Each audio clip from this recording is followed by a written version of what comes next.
Kryetari i Partisë Socialiste Edi Rama ka zhvilluar një takim me biznesin në Elbasan për paqen fiskale që konsiston në një seri reformash dhe lehtësirash fiskale që ka ndërmarrë qeveria me qëllim mbështetjen e biznesit të vogël. Kjo paketë e veçantë i jep bizneseve me mundësinë të mbyllë çështjet të së kaluarës për të pasur një marrëdhënie të re, më të drejtë dhe më të parashikueshme me shtetin.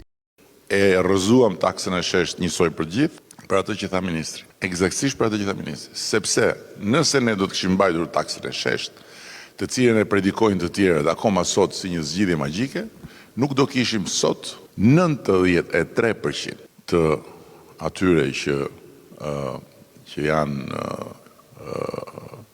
roktar në shtet apo në privat, që paguajnë më pak se 10%. E kthyem në progresive, pikërisht që më të vegjëlit të mos paguajnë njësoj si më të mëdhenj, dhe çfarë ka sjell kjo çdo vit i kemi kursyer më të vegjëlve, pra roktarve me pagë mesatare, 140 milion euro.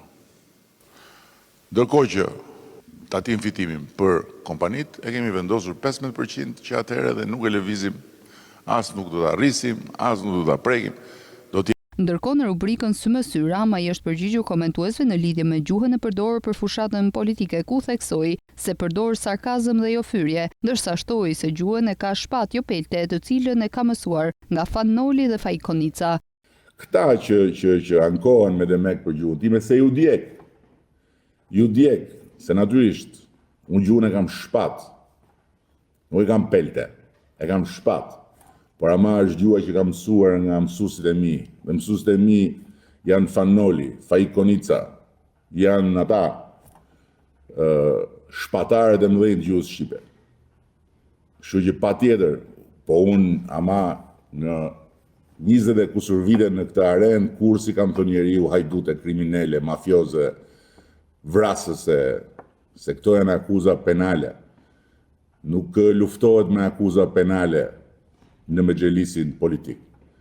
Metafora pa tjetër, sarkazm sa të duash, dhe jam gati të vëbast me këtë doj, që asnjë fjalimi imi, asnjë replike ime në parlament, nuk do t'ishte e papranueshme në arkivin e parlamentit britanik, në arkivin e parlamentit francez, Ndërsa në lidhje me fjalën qyryk që ai përdori për burrat Dibran, tha se ato nuk janë të ofenduar dhe qëndrimi i tyre do të shihet në 11 maj.